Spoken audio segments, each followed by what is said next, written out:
Ji, I think the recording has started. Yes. So Rayan आ गए, good. Right जी, मैं आप बच्चों की अटेंडेंस ले रहा हूँ अभी भी, और एट द एंड भी लूँगा, ताकि मुझे पता लगे कि कौन कौन throughout the class stay किया है। So we have like 7 students at the moment, and let's see what happens by the end. जी, ये हो गया, और I think one more joined us. ये सुफियान थे, सुफियान का भी बीच में ऐड कर देता हूँ। Right, Ji. So that's that. Let's make a start. And today we're going to start probably the most important unit along with inflation. आपके मैक्रो का। सब बच्चे मेरी स्क्रीन देख रहे हो? कोई मसला नहीं आ रहा? नो सर, कोई इशू नहीं है। Excellent. So we're starting macroeconomics का second part. किधर गया मेरा डॉक्यूमेंट? पार्ट 2। राइट, इसको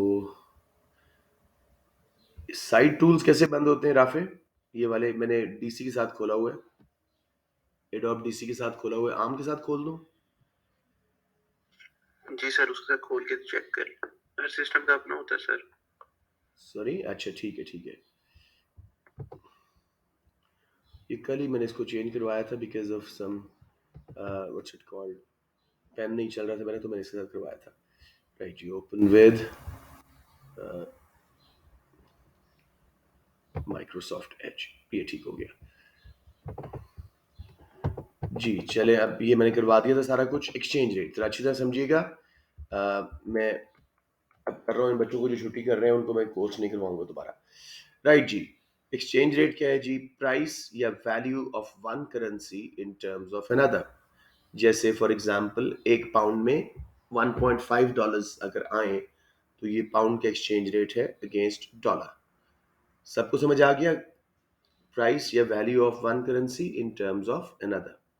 किसी को यहाँ पे कंफ्यूजन हो रही हो? No sir. In other words, we can say how many units of one currency, so how many units of another currency one currency can buy। जैसे एक पाउंड $1.5 खरीद पा रहे हैं। उसके बाद देखें जी, exchange rate appreciation. Appreciation means ऊपर जाना। सो व्हेन प्राइस या value of one currency rises in terms of another, it can buy more units of another currency. For example, अब वही पाउंड, किसी का माइक ऑन है, प्लीज उसको बंद कर दें। फॉर एग्जाम्पल, वन पाउंड $2 अब खरीद रहा है। So what is it now? Exchange rate appreciation. when price या value of one currency rises in terms of another, it can buy more units of the other currency now। जैसे वही pound जो पहले $1.5 खरीद पा रहा था, अब $2 खरीद रहा है। So pound has appreciated, and in other words, dollar has depreciated। कोई confusion? Okay, exchange rate depreciation, when price and yeah, value of one currency falls in terms of another, it can buy less units of another currency। अब वही pound जो पहले $1.5 खरीद पा रहा था, सिर्फ $1 खरीद पा रहा है। पाउंड डेप्रिशिएट हो गया या डॉलर एप्रिशिएट हो गया। जी बच्चों, ये तीनों बातें समझ आ गई? एक बार just go through the definitions.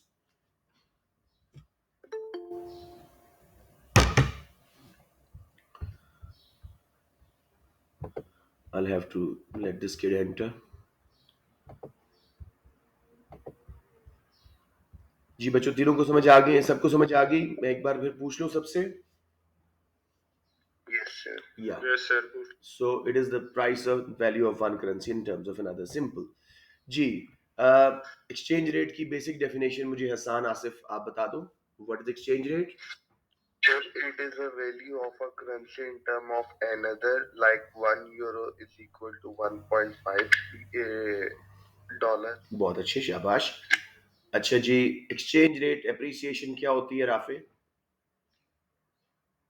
Sir, किसी एक्सचेंज रेट की another currency exchange rate appreciation होती है किसी करेंसी की दूसरी करेंसी के कंपटीशन में उसका अप्रिशिएट कर जाना। मतलब $1 से पहले आप 2 पाउंड खरीद पा रहे थे, और अब $1 से आप 1 पाउंड खरीद पा रहे हो, तो मतलब आपका डॉलर अप्रिशिएट हो गया। आपने वन कुछ पाउंड से डॉलर हाँ, आप रिप्रेजेंटेड पाउंड को डॉलर होम करेंसी बनाओ, गलत नहीं बोल सॉरी रहे हो, लेकिन पाउंड को होम करेंसी बनाओ और थोड़ा डेफिनेशन अच्छी करो। व्हेन प्राइस या value of one currency rises in terms of another, वो कंपटीशन वाला लंबी बात हो जाएगी। Just say when one currency can buy more of another, when price value of one currency rises in terms of another, now one pound can buy instead of 1.5 $2। कोशिश करते हैं दोबारा राफे। जी sir, when price of one currency rises in terms of other, और for example one one pound is equal to $1.25। कम कर रहे हो। 1.25 मींस पहले वो 1.5 खरीद पा रहा था, तो अब सिर्फ 1.25 खरीद रहा है। पाउंड डेप्रिशिएट हो गया। 1 नहीं पाउंड सर, पहले मतलब 1.5 बढ़ा है ना डॉलर्स थे। सर। हाँ जी, हाँ जी, बोले। तो one first it was 1.25, now it is 1.5। हाँ, ये बेहतर है, ये बेहतर है। ठीक है, शाबाश। लेट मी सी, लगता है कोई और बच्चा आने की कोशिश कर रहा था। नहीं। Alright, good good. Let's move on now to back to the syllabus. और डेप्रिसिएशन मुझे बता दें, let's say Musa, what is exchange rate depreciation बेटे? Sir, when value of a currency decreases in terms of another currency. मतलब 1 pound अब कितने खरीद पा रहे डॉलर्स? सर, पहले अगर 1 पाउंड मतलब $1.5 खरीद पा रहा था, तो अब वो $1 जैसे खरीद पा रहा है, इक्वल परफेक्ट, हो। परफेक्ट। चले, अब आप लोग मुझे, जो बच्चों से मैंने बात नहीं की थी, वो मुझे बताएंगे। सुफियान, अगर पाउंड अप्रिशिएट होता है या कोई करेंसी भी अप्रिशिएट होती है, हमारी एक्सपोर्ट्स और इंपोर्ट्स की प्राइसेस पे और उनकी डिमांड पे क्या असर पड़ेगा? Take it very easy and comfortably सोच के बताएं। सर, अगर हमारी करेंसी या किसी भी कंट्री की करेंसी अप्रिशिएट हो जाती है, तो फिर उसकी जो इंपोर्ट्स होती हैं उसकी डिमांड कम हो जाती है। दोबारा बोलें, गलत बोल रहे हैं।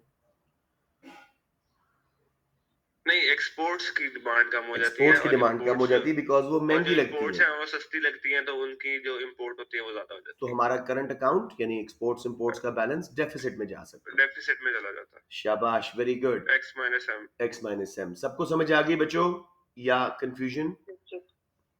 अब देखो, इसको मैंने एक एग्जाम्पल के थ्रू समझाया है। Let's see exchange rate changes and effect on exports and import prices.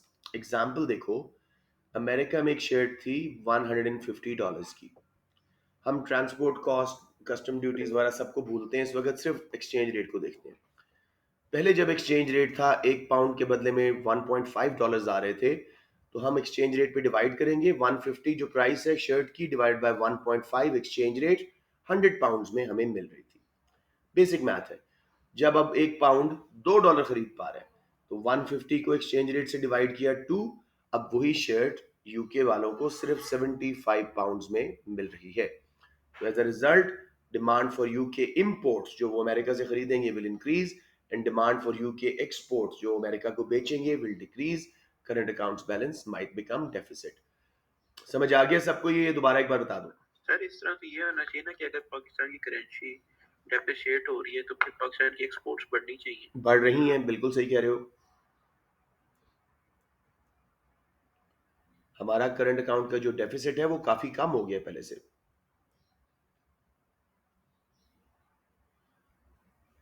Got it Munib? Sir, ये अच्छी बात होती है, बुरी बात होती है? अच्छी बात होती है, लेकिन देखो हमारा मेन मसला है कि we are an oil importing country. Oil की डिमांड हमेशा इनइलास्टिक होती है, महंगे होने के बावजूद हमें इंपोर्ट करना पड़ रहा है, जिसकी वजह से हमारा करंट अकाउंट सरप्लस में नहीं जा पा रहा। डेफिसिट कम हुआ है, अच्छी बात है, लेकिन सरप्लस में नहीं जा पा रहे। बेटे समझ आ गई ये एग्जाम्पल? मुझे बताएं, किसी को कंफ्यूजन हो रही हो यहाँ पे? अदन, आपको क्लियर हो रहा है? आप बाद में आए हो।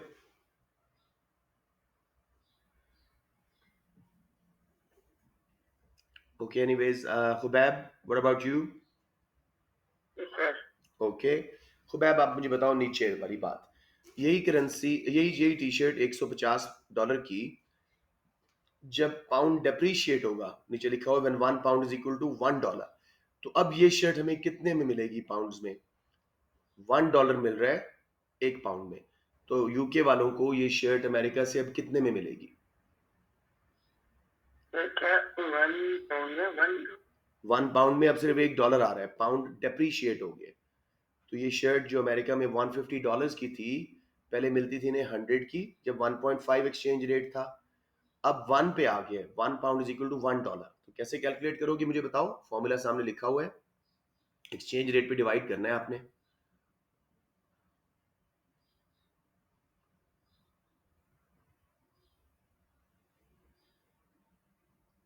खुबैब नहीं समझ आया ना? समझ आया, मैं एक मिनट कैलकुलेशन। अब किससे डिवाइड करोगे? जब rate 1 pound is equal to 1.5 था तो 1.5 पे डिवाइड किया। अब 1 पाउंड इज इक्वल टू $1, तो किस पे डिवाइड करोगे? 1 पे। अब साफ साफ बात है, 150 की अब ये शर्ट पड़ेगी आपको। खुबैब क्लियर हो गया? शाबाश। Yes sir. अब मुझे असर बताओ खुबैब, आप बताओ, अब यूके वाले वो जो है अमेरिका से ये शर्ट ज्यादा इंपोर्ट करेंगे या कम? पहले 100 पाउंड्स की मिल रही थी, अब 150 पाउंड्स की मिल रही है। तो इंपोर्ट्स जो है वो कम करेंगे क्योंकि महंगी हो गई है, और एक्सपोर्ट्स यूके की अमेरिका वालों को सस्ती लगेंगी क्योंकि पाउंड अप्रिशिएट किया है, उन्होंने ज्यादा खरीदना है। समझ आ गया? तो यूके का करंट अकाउंट सरप्लस में जाएगा। सबको क्लियर हो गया? एनीवन? Yes sir, clear. अदन आप बात नहीं कर रहे, आप क्लास में हो कि नहीं?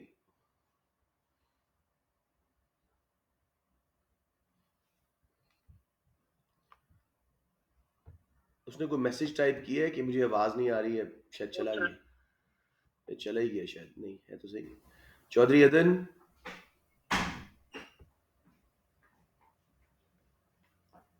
बेटे हाँ जी, हाँ जी बोलें। I know you turn on your mic. कोई इश्यू लग रहा है, चले लेट्स मूव ऑन। अब बेटे इंपॉर्टेंट है, जरा इसको तसल्ली से समझिएगा। Factors influencing exchange rate. इससे पहले मैं दोबारा आपको याद कराऊंगा, करेंसीज को प्रोडक्ट समझिएगा, जैसे कोई राइस है या फुटबॉल्स हैं। प्रोडक्ट समझोगे, डिमांड एंड सप्लाई के थ्रू इनका रेट सेट हो रहा होता है मोस्ट ऑफ द टाइम्स। तो बेसिकली आपने इसको सिंपली एक प्रोडक्ट समझना है, तब काम आसान हो जाएगा। अब आपको एक मैं कॉन्सेप्ट दे रहा हूँ फॉरेक्स मार्केट का, फॉरेन एक्सचेंज मार्केट। ये कोई एक फिजिकल लोकेशन नहीं है, पूरी दुनिया में जहां भी buyers and sellers of currencies हैं वहां फॉरेन एक्सचेंज मार्केट है। फॉर एग्जाम्पल, आप में से कोई बाहर पढ़ने जाता है, like say one of you goes to UK for university studies, और आप वो जो फी पे करोगे यूनिवर्सिटी की, तो आपको रुपी सप्लाई करने पड़ेंगे और पाउंड खरीदना पड़ेगा। रुपी की सप्लाई बढ़ने से थोड़ा सा रुपी का एक्सचेंज रेट कम हो जाएगा, एक इंपोर्ट हुई है ना। इसी तरह अगर कोई फॉरेनर पाकिस्तान में आके टूरिज्म करता है, अमेरिकन आया पाकिस्तान में टूरिज्म किया है, ही विल बाय रूपी, उससे रूपी की डिमांड बढ़ेगी, समझ रहे हो? उससे रूपी ऊपर जाएगा। हर ट्रांजैक्शन, चाहे वो गवर्नमेंट्स कर रही हैं, मनी चेंजेस कर रहे हैं, बैंक्स कर रहे हैं, anywhere in the world, if there is buyers and sellers of a currency, that constitutes foreign exchange market. बच्चों समझ आ गई बात? यस। तो आपने करेंसी को एज अ प्रोडक्ट ट्रीट करना है, just then you will be able to understand it. अब करेंसी गिरती कैसे? यही समझा रहा हूं, अभी अभी देखना कैसे ये सब कुछ समझ आएगा, ठीक है? राइट? तो फैक्टर्स इन्फ्लुएंसिंग एक्सचेंज रेट, क्या फैक्टर्स हैं जो करेंसीज के रेट को ऊपर या नीचे लेके जाते हैं? ठीक है बेटे, जैसे हमने ईडी पैम्स किया था demand for any product factors, या रिवेंटस किया था सप्लाई के फैक्टर्स, उसी तरह मैंने एक नाम बनाया इसकी इनिशियल्स को लेके, आई सी, 3 आईज, ठीक है, और फिर सी एस डबल ई। ये 6 के अलावा कोई फैक्टर नहीं जिसकी वजह से डिमांड फॉर करेंसीज होती है। समझ आ गया बच्चों? तो हम इसको यस। वो फैक्टर्स पढ़ रहे हैं जो करेंसीज के रेट को अफेक्ट करेंगे। पहला देखो, पहला आए इन्फ्लेशन रेट, ये आप पीछे पढ़ के आए हो। यहां मैंने आपकी आसानी के लिए पाकिस्तान की एग्जांपल यूज की, आप एग्जाम में ना कीजिएगा, आप कहिएगा inflation rate in one country, इस तरह करके। सो देखो, अगर इन्फ्लेशन रेट पाकिस्तान में ज्यादा है अपने दूसरे ट्रेडिंग पार्टनर्स से, जिन कंट्रीज से हम इंपोर्ट एक्सपोर्ट करते हैं, अगर उनसे हमारी महंगाई ज्यादा है, Pakistani exports will become expensive और उनकी डिमांड गिरेगी। जब हमारी एक्सपोर्ट्स की डिमांड गिरेगी, हमारी गुड्स को नहीं ले रहे, कम लोग ले रहे हैं, तो डिमांड फॉर रूपी विल ऑल्सो फॉल और वो डेप्रिशिएट हो जाएगा। ये बात समझ आ रही है? Yes sir. अब एक बात याद रखिएगा, ये पहली दफा आप लोग डबल शिफ्टर्स पढ़ रहे हैं। एक ही फैक्टर डिमांड को भी अफेक्ट करेगा, सप्लाई को भी अफेक्ट करेगा और अल्टीमेटली एक्सचेंज रेट को। So I go very slowly again. If inflation rate in Pakistan या किसी भी country is greater than other trading partners, हमारा महंगाई का रेट ज्यादा है बाहर के मुल्कों से जिनसे हम ट्रेड करते हैं, हमारी एक्सपोर्ट्स हो जाएंगी महंगी। तो महंगी एक्सपोर्ट्स की डिमांड गिरेगी, तो अल्टीमेटली हमारी करेंसी की डिमांड भी गिरेगी। जब ऐसे होगा तो रूपी डेप्रिशिएट होगा, एक तो डिमांड गिरी थी, साथ में इंपोर्ट्स विल बिकम चीपर। जो हम बाहर से मंगवाते हैं वो सस्ती हो जाएंगी हमें। हमारी करेंसी जो है, सॉरी हमारी इन्फ्लेशन ज्यादा है, बाहर महंगाई कम है, तो हम ज्यादा खरीदेंगे। एज अ रिजल्ट इंपोर्ट्स की डिमांड बढ़ेगी और रूपी सप्लाई करना पड़ेगा। जब भी हम में से कोई इंपोर्ट करता है, कोई गाड़ी मंगवाते हैं जापान से या समथिंग, हमें रूपी सप्लाई करना पड़ता है, येन डॉलर वगैरह खरीदने पड़ते हैं। उससे वर्ल्ड मार्केट में, फॉरेन एक्सचेंज मार्केट में रूपी की सप्लाई बढ़ेगी और रूपी डेप्रिशिएट हो जाएगा। दो रीजन से। नंबर वन, हमारी एक्सपोर्ट्स जो हैं वो महंगी हुई, उनकी डिमांड गिरी तो रूपी की डिमांड, हमारी एक्सपोर्ट्स महंगी हुई, उनकी डिमांड गिरी, रूपी की डिमांड गिरी। हमें इंपोर्ट सस्ती लगी, हमने ज्यादा खरीदी, रूपी सप्लाई किया, रूपी की सप्लाई बढ़ी। डिमांड बढ़ने से, सप्लाई गिरने से रूपी नीचे आ गया। किसी बच्चे को इसमें कोई प्रॉब्लम आ रही हो?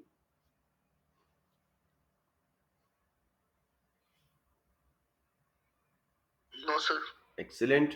मैं आपको यहाँ पे इसका पर्टिनेंट डायग्राम बना के दिखाता हूँ, बिकॉज इसका diagram is different from what's it called normal price. है तो डिमांड सप्लाई डायग्राम्स, लेकिन थोड़े से इसके जो लेबल्स वगैरह हैं वो थोड़े से डिफरेंट हैं। अब मैं आपको जल्दी से ये बना के दिखाता हूँ।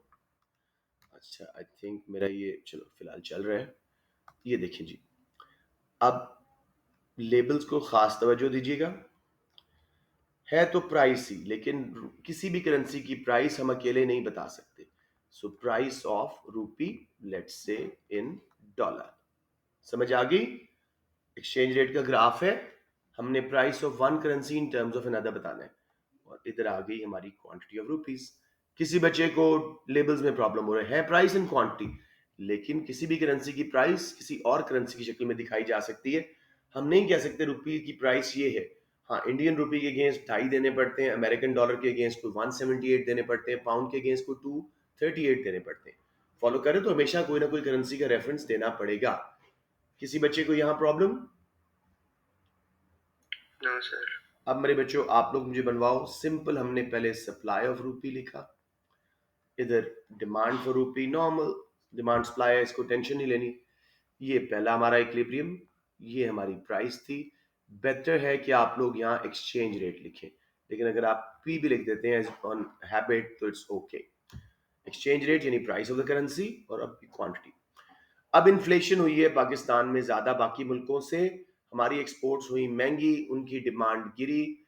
मुझे बताएं Munib, what will happen to demand curve for rupee inflation की वजह से? डिमांड गिर जाएगी, लेफ्ट पे शिफ्ट हो जाएगी। Very good. डिमांड 1 फॉर रूपी, लेफ्ट पे शिफ्ट। अभी नया इक्विलिब्रियम ना बनाइएगा। हमने अब इंपोर्ट्स ज्यादा खरीदी बिकॉज वो सस्ती लगी हमें। What will happen to supply of rupee to buy those imports? Sir surplus हो जाएगा रुपी। अभी छोड़ो उसको, मुझे बताओ, दोनों शिफ्ट करनी है ना। हमें इंपोर्ट सस्ती लगी, ठीक है मेरा बेटा, यस सर। हम इंपोर्ट ज्यादा खरीदेंगे तो सप्लाई ऑफ रूपी पे क्या असर पड़ेगा? सर सप्लाई ज्यादा हो, सप्लाई राइट पे शिफ्ट हो, राइट पे शिफ्ट ज्यादा हो गई। Supply 1 of rupees. अब देखो S1 और D1 का इक्विलिब्रियम बना यहां पे, इक्विलिब्रियम 1, एक्सचेंज रेट रूपी का डेप्रीशिएट हो गया, और क्वांटिटी अनसर्टेन है बिकॉज एक फैक्टर बाहर शिफ्ट कर रहा था और एक अंदर शिफ्ट कर रहा था। समझ आ गई बच्चों? Any problems? No sir. Anyone other than Munib who struggling? Munib को बिल्कुल सही समझ आ गई है। सर आपको आवाज आ रही है मेरी? अदन अब आइए, अब आइए। ओके सर, ओके अदन सर। बेटे मैं समझ आगे आया बोल ग्राफ रहा ये था कि बट नहीं? पता नहीं क्या बात है। कोई बात नहीं, कोई बात नहीं। समझ आया? Khubaib, Adan, Sufiyan, everyone? Yes sir. Okay, excellent. Let's go back to our factors influencing exchange rate, पहला क्या है जी? इन्फ्लेशन। अगर हमारे मुल्क में महंगाई ज्यादा है बाहर के मुल्कों से, हमारी एक्सपोर्ट्स बाहर वालों को महंगी लगेंगी, उनकी डिमांड गिरेगी, और जब हमारी गुड्स की डिमांड गिरी तो हमारी करेंसी की, रुपी की भी डिमांड गिरी। साथ में इंपोर्ट्स हमें सस्ती लगी, हमारे मुल्क में महंगाई थी, बाहर तो उतनी नहीं थी ना, हमें सस्ती लगी इंपोर्ट्स, हमने ज्यादा खरीदी, रुपी की सप्लाई बढ़ी। इन दोनों चीजों की वजह से, जैसे हमने ग्राफ में देखा, डिमांड कम सप्लाई ज्यादा, both of them caused fall in exchange rate. कोई कंफ्यूजन? अब मुनीब समझ आया आपको कि भाई रुपी भी या कोई भी currency is just a product, demand and supply के थ्रू ही इनकी एक्सचेंज रेट ऊपर या नीचे होता है। समझ आ गई? Yes sir. अब यहाँ पे मुझे किसी बच्चे से, मोहम्मद अली आप बहुत कम बोल रहे हैं आज, हाउ योर गला? सही है सर, सबको समझ आ रहा है। अब मोहम्मद अली आप मुझे करके दिखाओ, I am sure you will be able to do it well. उल्टा करो, अगर इन्फ्लेशन रेट हमारे मुल्क में कम है दूसरे मुल्कों से, तो हमारी करेंसी कैसे अप्रिशिएट होगी? पूरा step by step, demand supply सब समझाओ, टेक योर टाइम। सर अगर इन्फ्लेशन रेट हमारे कंट्री में दूसरे कंट्री से कम है जी, तो एक्सपोर्ट्स हैं वो उनको सस्ती लगेंगी, शाबाश। उनकी जो डिमांड है वो ज्यादा हो जाएगी, और रुपी की डिमांड भी, और रुपये की डिमांड भी ज्यादा हो जाएगी। शाबाश। इंपोर्ट्स हमें कैसी लगेंगी? इंपोर्ट्स हमें ज्यादा एक्सपेंसिव लगेंगी, तो हम उनकी डिमांड जो है वो फॉल कर जाएगी, और तो हम सप्लाई ऑफ उनकी रुपी, सप्लाई शाबाश, रुपी की सप्लाई गिर जाएगी, डिमांड जी बढ़ने से, सप्लाई जी गिरने से, डिमांड दोनों चीजों से सप्लाई। अप्रिशिएट होगा। समझ आ गया बच्चों? सबको क्लियर हो गए? जो मोहम्मद ने बड़ा स्टेप बाय स्टेप सही बताया है सुकून से, आप सबको क्लियर हुआ है? Yes sir. ओके। जी जी, अदन क्या बोल रहे हैं? सर लास्ट में क्या बोल रहे थे? लास्ट में मोहम्मद ने बोला है कि हमें इंपोर्ट्स जो है, हमारे मुल्क में महंगाई कम है, बाहर ज्यादा है, हमें महंगी लगेंगी। जब इंपोर्ट्स महंगी लगेंगी तो हम कम खरीदेंगे, रुपी कम सप्लाई होगा, डिमांड बढ़ने से, सप्लाई कम होने से, दोनों factors will cause exchange rate to appreciate. Khubaib समझ आ गया?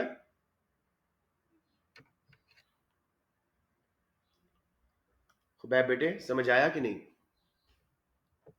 सर वो लीव कर गया, वेब हैज लेफ्ट। ये बोलते बोलते लीव करिए। चलें, हसान आप मुझे, sorry, price of rupees in dollars, मैं नया ग्राफ बना रहा हूं। ओके अगर सर। क्वांटिटी ऑफ रुपीज, मेरा बेटा मैं बेसिक इक्विलिब्रियम लगाऊंगा, आप सोचना शुरू कर दो। Supply of rupee, demand for rupee, हो गया सर। इक्विलिब्रियम, ये हमारी प्राइस थी पहली, एक्सचेंज रेट ये था, और क्वांटिटी ये थी। तसल्ली से बताओ जी, हमारे मुल्क में महंगाई कम है बाहर के ये मुल्कों से? सर मैं बताता हूँ सर, शाबाश, demand of export will increase. Demand शाबाश। डिमांड वाला सर ये राइट पे शिफ्ट करेगा। क्योंकि लोग ज्यादा रुपी खरीदेंगे एक्सपोर्ट्स हमारी खरीदने के लिए, शाबाश। और हमें यस सर। इंपोर्ट्स कैसी लगेंगी? और शाबाश। सर हमारा सप्लाई कर्व लेफ्ट पे शिफ्ट कर जाएगा। एक्सप्लेन भी करो, क्योंकि हम इंपोर्ट्स कम करेंगे, महंगी सर लगेंगी हमें। क्योंकि यस सर, और हमारे डिमांड ऑफ रुपी जोन से exchange rate, sorry, fall sir, exchange rate हमारा खुद देखो, इंक्रीज कर जाएगा ना सर। अप्रिशिएट हो जाएगा। सप्लाई कम होने से भी प्राइस बढ़ती है चीज की, डिमांड बढ़ने से भी प्राइस बढ़ती है, दोनों फैक्टर्स ने एक्सचेंज रेट को ऊपर किया। क्वांटिटी अलबत्ता एक राइट शिफ्ट है, एक लेफ्ट शिफ्ट है, क्वांटिटी अनसर्टन रहेगी, तकरीबन वही रहेगी। समझ आ गया आसान? वेरी वेल डन, शाबाश, यस सर। आपने बिल्कुल सही बताया। अब आप लोगों के लिए आसान हो जाएगा, पहला ही मुश्किल होता है, इंटरेस्ट रेट। इंटरेस्ट रेट याद रखें, रिटर्न ऑन सेविंग था। अभी कॉस्ट ऑफ बोरोइंग की हम बात यहाँ पे नहीं करेंगे, interest rate return on saving होता है। अगर आप बैंक में सेव कर रहे हो तो आपको ज्यादा पैसे मिलते हैं अगर इंटरेस्ट रेट बढ़े, ठीक है। अब इंटरेस्ट रेट लेट से एक कंट्री में, पाकिस्तान में, दूसरे कंट्री से ज्यादा है, ठीक है, हमारे बैंक्स ज्यादा सूद दे रहे हैं। हॉट मनी एक कॉन्सेप्ट है जी, hot money will flow into Pakistani banks. Hot money क्या है? फालतू पैसा स्पेकुलेटर्स के पास, बिजनेसेस के पास, जो हर वक्त शॉर्ट टर्म गेन्स करना चाह रहे हैं, तो उनमें से वो करेंसीज में भी इन्वेस्ट करते हैं, प्रॉपर्टीज में भी करते हैं टू बेनिफिट इन फ्यूचर। तो उनमें से क्या उसको बोलते हैं, कुछ जो है वो करेंसीज में भी डील करते हैं, राइट। मतलब उनको लगा कि पाकिस्तानी, सॉरी मैं उल्टा बोल रहा हूँ, उन्हें वो बैंक्स में भी रखते हैं अच्छे इंटरेस्ट के लिए। अगर उन्हें लगे कि पाकिस्तान के बैंक में अच्छा रेट मिल रहा है बाकी दुनिया से, तो हॉट मनी, ये फालतू पैसा स्पेकुलेटर्स का, पाकिस्तानी बैंक में आके डिपॉजिट होगा। वो किस में कन्वर्ट होगा? रूपी में। रूपी की डिमांड बढ़ेगी और रूपी अप्रिशिएट होगा। लोकल पाकिस्तानी लोग भी अपने डोमेस्टिक बैंक्स में सेव करेंगे, बाहर नहीं ले जाएंगे, क्योंकि यहाँ इंटरेस्ट ज्यादा है, रिटर्न ऑन सेविंग ज्यादा है। सप्लाई रूपी की दुनिया में गिरेगी, फॉरेन एक्सचेंज मार्केट में एक्सचेंज रेट अप्रिशिएट होगा एंड वाइस वर्सा। सबको समझ आया या एक बार फिर समझा दूं? सर आगे। Okay, excellent. Rafay, can you explain, अगर इंटरेस्ट रेट पाकिस्तान में दूसरे कंट्रीज से कम हो तो what will happen to hot money, what will happen to rupee? Sir can you repeat एक दफा? मैं पहले समझा दूं मैं एक बार, और आप दोबारा फिर करना चाहते हो या क्वेश्चन रिपीट करूं? क्वेश्चन रिपीट करें सर एक दफा। इधर मैंने क्या दिखाया है कि पाकिस्तान में इंटरेस्ट रेट ज्यादा था, दूसरे कंट्री से hot money I, Pakistani banks में रुपए की डिमांड बढ़ी, वो अप्रिशिएट हुआ। साथ में लोकल पाकिस्तानियों ने भी अपने बैंक्स में रखा, बाहर नहीं ले गए, रुपये दोबारा सप्लाई कम होने की वजह से अप्रिशिएट हुआ। आपने उल्टा करना है, अगर पाकिस्तान का इंटरेस्ट रेट सर दुनिया अगर से पाकिस्तान के बैंक कम में है, इंटरेस्ट रेट कम होगा तो जो हॉट मनी पाकिस्तान में फ्लो होनी थी वो नहीं होगी, तो डिमांड और फॉर जो रुपी, सप्लाई, डिमांड फॉर रुपी नहीं, उससे डिमांड बनती है बेटे। जी सर, वो डिमांड फॉर रुपी जो है वो कम हो जाएगी, शाबाश। और पाकिस्तानी, सर डिमांड फॉर रुपी कम हो जाएगी, और जो सप्लाई है वो, पहले तसल्ली से बताओ, Pakistanis will also not save in Pakistan, they will save abroad. Sir जो पाकिस्तान से भी हॉट मनी फ्लो होगी ना फिर बाहर बिल्कुल, तो रुपए की सप्लाई कम हो जाएगी, और सर बढ़ जाएगी और डिमांड कम हो जाएगी। डिमांड गिरी, सप्लाई बढ़ी, डेप्रिशिएट हो गया रुपी। जी समझ सर। आया मेरा बेटा? जी सर। अब देखो नीचे इसका ग्राफ, पहले मैं खुद बनाता रहा हूं, बने बनाए दिखा रहा हूं आपको। रुपी की इंटरेस्ट रेट कम होने से पाकिस्तान में रुपी की डिमांड कम हुई, क्योंकि हॉट मनी कम आ रही है, D0 से D1 पे गए। पाकिस्तानियों ने भी बाहर के बैंक्स में सेव किया, दुनिया भर में पाकिस्तानी रुपए की सप्लाई ज्यादा हुई, S0 से S1, नया इक्विलिब्रियम S1 D1 का E1 पे आया, पाकिस्तानी रुपी डेप्रिशिएट हो गया। समझ आ गया बच्चों सबको? एक्सीलेंट। सुफियान, अगला वाला आप मुझे करवा दो। स्पेकुलेशन, आप अक्सर इसकी बात करते होते हो। स्पेकुलेशन है क्या? व्हेन पीपल या firms invest for short term gains, plot लिया, सस्ता महंगा करके बेचा। इवन कॉफी में भी लोग कर रहे हैं, शेयर मार्केट्स में, हर चीज में स्पेकुलेशन हो रही है। इसी तरह वो करेंसीज में भी करते हैं बेटे, ठीक है? This is when people invest in currencies for to make short term gain, सस्ती ली और महंगी बेटी। अब मैं आपको पहले समझा रहा हूं कि अगर स्पेकुलेटर्स को लगता है कि पाकिस्तानी रूपी अप्रिशिएट होने वाला है, जैसे अब चांसेस हैं, तो दे विल बाय रूपी, क्योंकि वो महंगा करके बेचना चाह रहे हैं, और रूपी उनकी खरीदने की वजह से डिमांड बढ़ेगी, अप्रिशिएट होगा। जिन स्पेकुलेटर्स के पास कम हो जाएगी, डिमांड बढ़ेगी। शाबाश, जिन स्पेकुलेटर्स के पास पहले ही रूपी था, वो बेचेंगे नहीं और रूपी की सप्लाई गिरेगी। हो जाएगी। आई थिंक तुम समझ गए हो। किसी बच्चे को यहाँ प्रॉब्लम वाइस वर्सा करवाऊं या क्लियर है?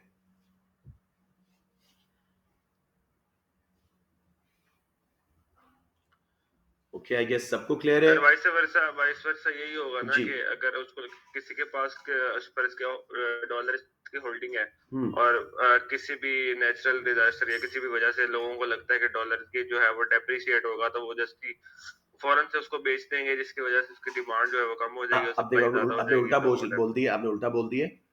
आपने कहा फौरन से बेच देंगे, बेचने से सप्लाई बढ़ती है, सप्लाई बढ़ेगी, डिमांड नए कम हो नए जाएगी, नए स्पेकुलेटर्स नहीं खरीदेंगे तो डिमांड गिरेगी। समझ आ गया? डिमांड यस, उसमें डिमांड गिरी, सप्लाई बढ़ी, एक्सचेंज रेट नीचे। ये वाला ग्राफ जो इंटरेस्ट रेट का बनाया था, सेम, डिमांड गिरनी है लेफ्ट पे शिफ्ट, सप्लाई बढ़नी है राइट पे शिफ्ट, दोनों की वजह से एक्सचेंज रेट नीचे। ये सारे थे जी डबल शिफ्टर्स। यहां तक मेरे ख्याल में सब समझ आ गए। इन्फ्लेशन, इंटरेस्ट रेट्स, अच्छा इन्वेस्टमेंट प्रोस्पेक्ट्स मिस हो गया था, ये कर लेते हैं, बहुत आसान है। इन्वेस्टमेंट प्रोस्पेक्ट्स, अगर हमारे मुल्क में पाकिस्तान में इन्वेस्टमेंट के फ्यूचर ज़्यादा अच्छा हो जाए, लोगों को लगे कि पाकिस्तान में इन्वेस्ट करो जी, ये तो बड़ा अच्छा मुल्क है जहाँ पे अच्छी लेबर है, अच्छा इंफ्रास्ट्रक्चर है, ऐसा हो तो लोग पाकिस्तान में इन्वेस्ट ज़्यादा करेंगे, बाहर की फर्म्स, मल्टीनेशनल्स वगैरह। डिमांड फॉर रूपी विल राइज और रूपी अप्रिशिएट होगा। पाकिस्तान की लोकल फर्म्स भी अपने मुल्क में इन्वेस्ट करेंगे, सप्लाई ऑफ रूपी विल फॉल, रूपी अप्रिशिएट्स एंड वाइस वर्सा। सब बच्चों को ये क्लियर हो गया है या कोई confusion?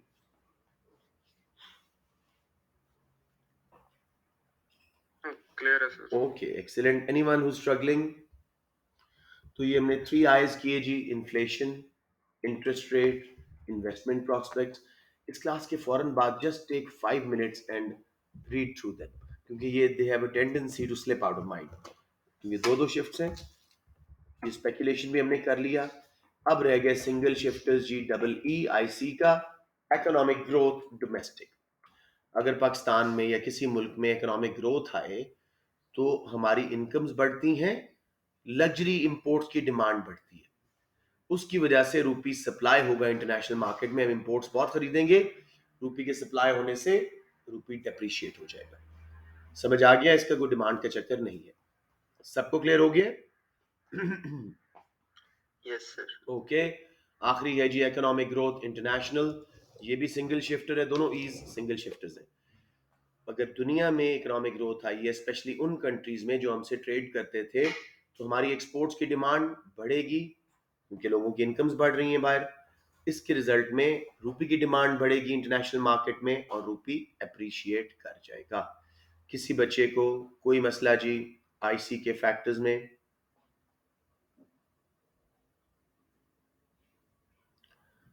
Shell I ask one and all या टोटली क्लियर है? खुद रिवाइज करके क्लियर कर सकते हो।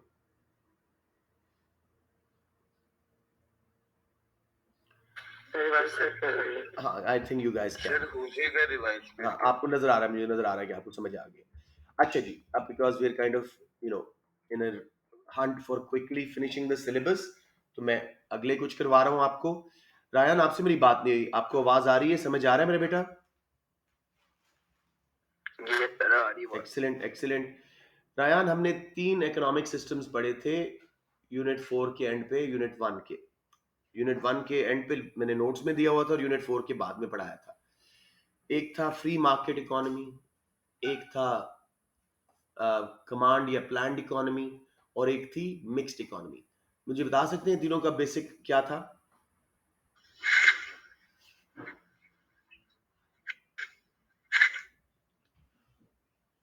रयान, याद है कि नहीं? बता दो जल्दी से।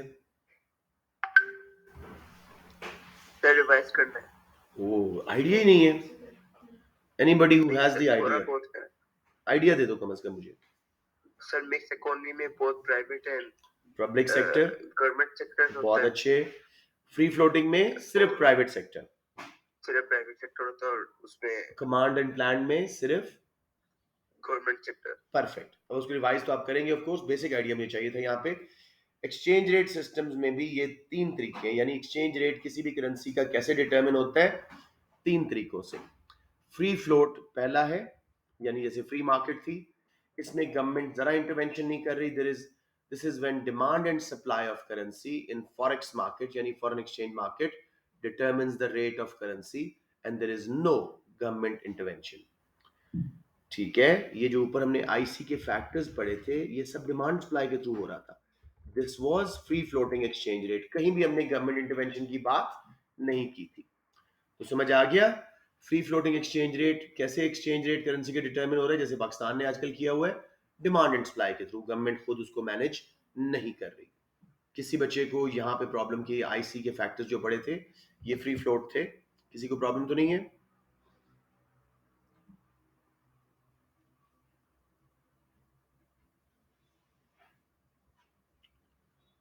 सबको क्लियर है? ओके, चले जी। फिक्स्ड एक्सचेंज रेट ये बिल्कुल ऑपोजिट है फ्री फ्लोट का। इसमें गवर्नमेंट इंटरवेंशन करती है, ठीक है, और करेंसी के रेट को एक पॉइंट पे रखने की कोशिश करती है। मसलन पाकिस्तानी गवर्नमेंट कहे जी कि 150 रुपए दे के $1 आए, ना इससे नीचे जाए यानी 61, 170 पाउंड रुपीस देने पड़े, ना ही इससे ऊपर जाए यानी सिर्फ 140, 130 रुपीस में डॉलर आ जाए। 150 पे हमने फिक्स करना है। समझ आ गई बच्चों? ये है fixed exchange rate, totally planned economy, government की इंटरवेंशन। देखिए फ्री सर ये फ्री फ्लोटिंग वाला रिपीट कर दें, ये फॉरेक्स क्या है? फॉरेन एक्सचेंज मार्केट बेटे, उसकी छोटी टर्म है फॉरेक्स।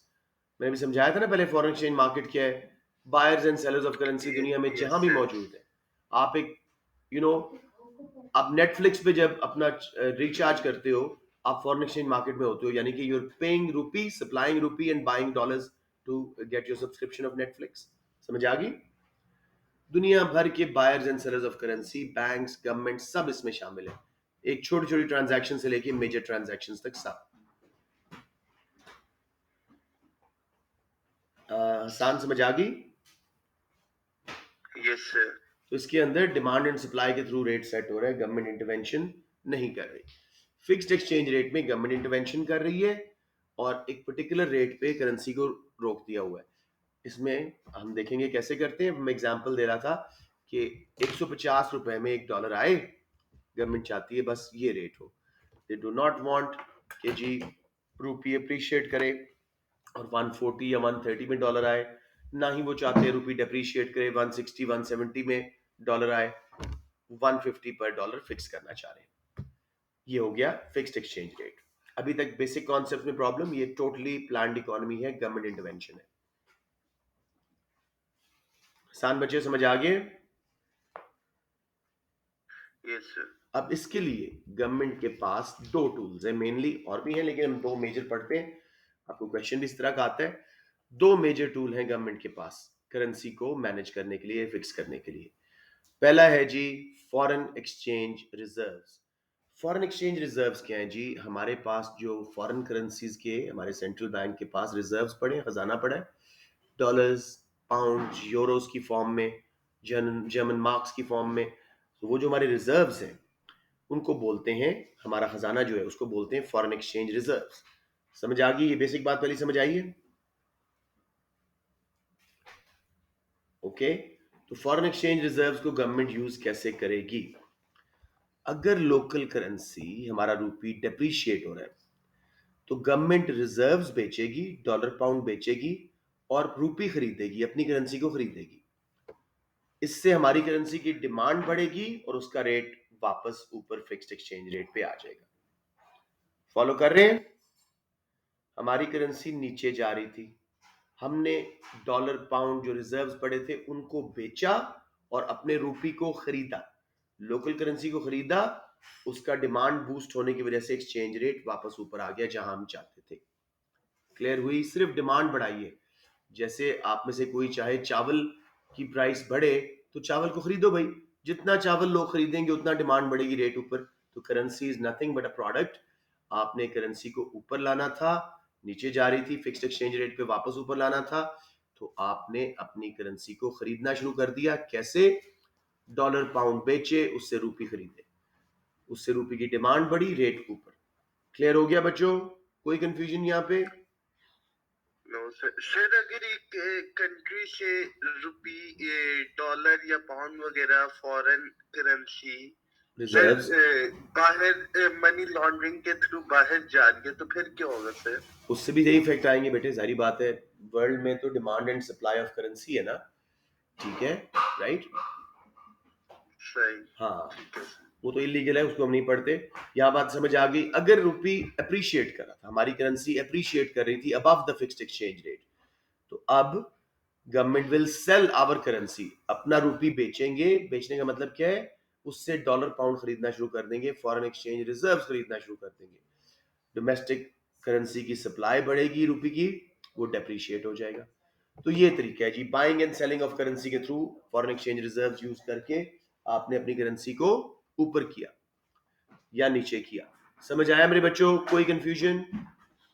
सर ये किसी भी जो कंट्री की जो वो होती है, मतलब करेंसी होती है, जी, उसकी कोई फिक्स सप्लाई होती है कि एक कंट्री के पास इतना ही नोट्स की सप्लाई है, इतने रुपीस की सप्लाई है, इतने डॉलर्स की सप्लाई है? अव्वल नंबर पे तो आप थोड़ा सा मनी का चैप्टर पढ़ चुके हो। Notes is a very very small form of money, mainly it's नहीं बैंक वो तो ठीक डिपॉजिट्स। है ना, ठीक है, larger form of bank deposit. Yes. अब देखो बेटे, वो नहीं, मैं ये पूछ रहा हूँ हाँ कि एक फिक्स सप्लाई होती है कि नहीं होती? जी, गवर्नमेंट मेंटेन कर रही होती है, हमारा सेंट्रल बैंक कोशिश कर रहा होता है एक लेवल तक अपनी करेंसी की सप्लाई रखें, ठीक है। उससे ऊपर ना जाए। समझ आ रही है? और जब कम करना है तो उसकी करेंसी की सप्लाई वर्ल्ड मार्केट्स में बढ़ाएंगे। पाकिस्तान का डॉलर बेचेंगे और रुपी से डॉलर खरीदेंगे, डॉलर की डिमांड बढ़ जाएगी, रुपी की सप्लाई बढ़ जाएगी वर्ल्ड मार्केट में, वो नीचे आ गया। समझ रहे हो? ठीक है सर। यस। किसी को यहाँ पे फॉरेन एक्सचेंज रिजर्व्स का यूज समझ ना आ रहा हो बच्चों तो मुझे बता दें। ग्राफ्स इसके मैं करवाऊंगा आपको क्लास में, इधर ऑनलाइन में जरा मुश्किल हो जाएगा, प्लस बच्चे बहुत कम है। Everybody 100% crystal clear? Yes sir. Okay. और दूसरा टूल आप पढ़ के आए हो जी। अच्छा हाँ, एक चीज नोट बड़ा important, when government changes the exchange rate it is called devaluation और रीवैल्यूएशन। जब हमने पीछे पढ़ा था आईसी फैक्टर्स के थ्रू जो ऑटोमेटिकली हो रहे थे, उसमें डिमांड एंड सप्लाई कर रहे थे, उसको डेप्रिसिएशन एप्रिसिएशन बोलते हैं। करेंसी नीचे जाए डेप्रिसिएशन, ऊपर जाए एप्रिसिएशन। जब गवर्नमेंट मैनेज करती है, इंटरफेयर करती है और रेट चेंज करती है, उसको बोलते हैं डीवैल्यूएशन जब नीचे करना, और रीवैल्यूएशन जब करेंसी को गवर्नमेंट ऊपर करे। तो दोनों में फर्क समझ आ गया? एक ऑटोमेटिकली हो रही है डिमांड सप्लाई के थ्रू एप्रिसिएशन डेप्रिसिएशन, और डीवैल्यूएशन रीवैल्यूएशन हो रही है गवर्नमेंट की वजह से। तो ये टर्म्स इसलिए हैं कि आपको क्लियर हो कि गवर्नमेंट ने कब मैनेज किया और कब ऑटोमेटिकली हुआ।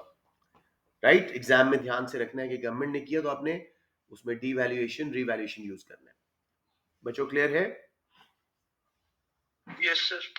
अच्छा जी, अब मुझे यहाँ पे रायान बताइएगा, second tool is interest rate. ये हम ऊपर पढ़ के आए हैं।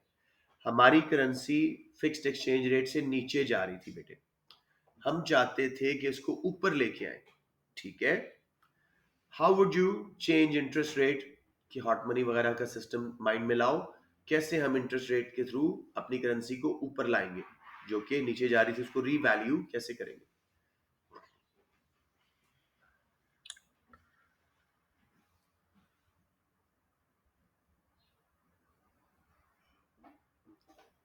रायान, इंटरेस्ट रेट याद है हमने पढ़ा था पीछे, आईसी का पहला फैक्टर, हॉट मनी का Yes, कॉन्सेप्ट sir. लाओ जी।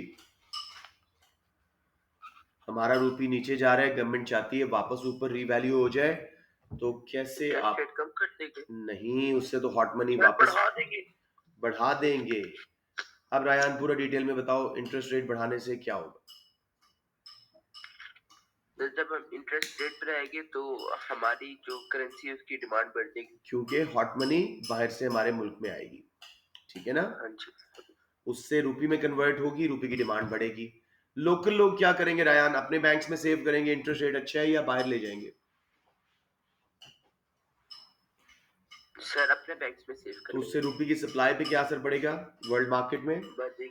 ओए होए रायान, नहीं, कम होती सर। समझ आ रही है बात या दोबारा पूछूं बेटे? यानी सर आगे समझ। सप्लाई का एंगल हमेशा स्टूडेंट्स को तंग करता है, डिमांड का एंगल आसान है जी। हॉट मनी बाहर से आई, रुपी की डिमांड बढ़ी, रेट ऊपर, ठीक है।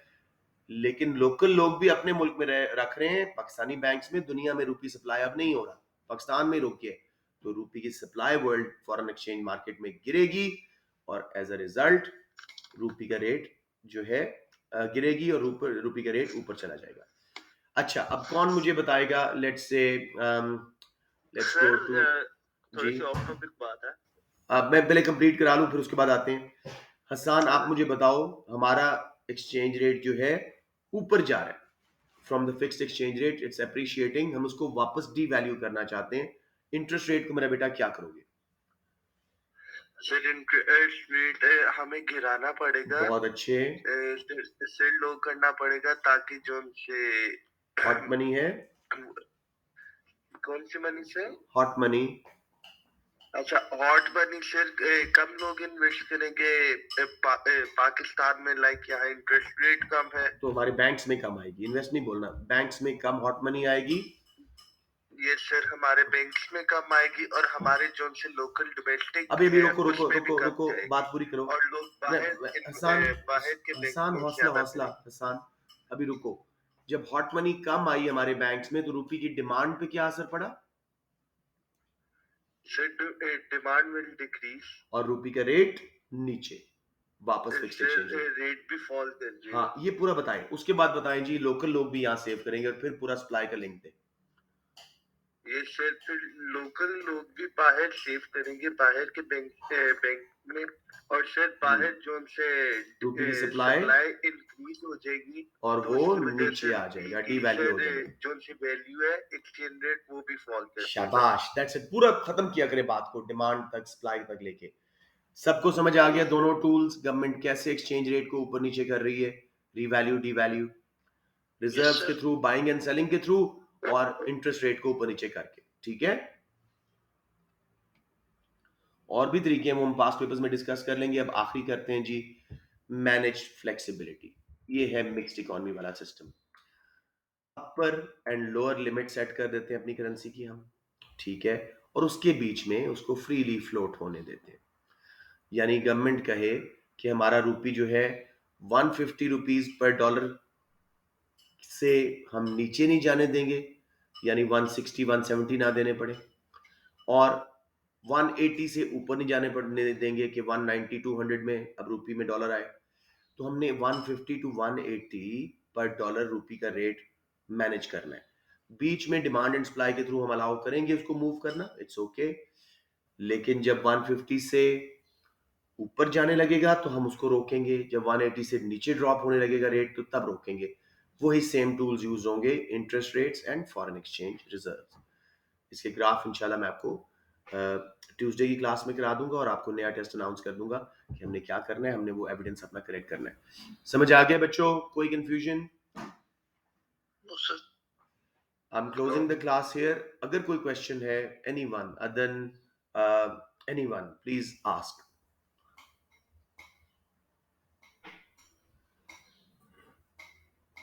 ओके जी, मैं जरा बच्चों की अटेंडेंस देख लूं एक बार फिर कि कितने बच्चे मौजूद रहे क्लास में। अदन, हसन, हसन असलम, अच्छा हसन असलम से मैंने बात नहीं किया आज। खुबैब और सुफियान, अच्छा बच्चे ज़्यादा हो गए। Hasan Aslam came at the end, so we have around. जी अदन, कुछ पूछना है आपने? हैंड रेज किया आपने? वैसे ही कर दिया शायद। 1 2 3 4 5 6 7 8 9 10 बच्चे, ठीक है जी, that's it. Better attendance, but it can be like वही 16 के 16 आने चाहिए। जी हसन, कुछ पूछ रहे हैं मेरे बेटा?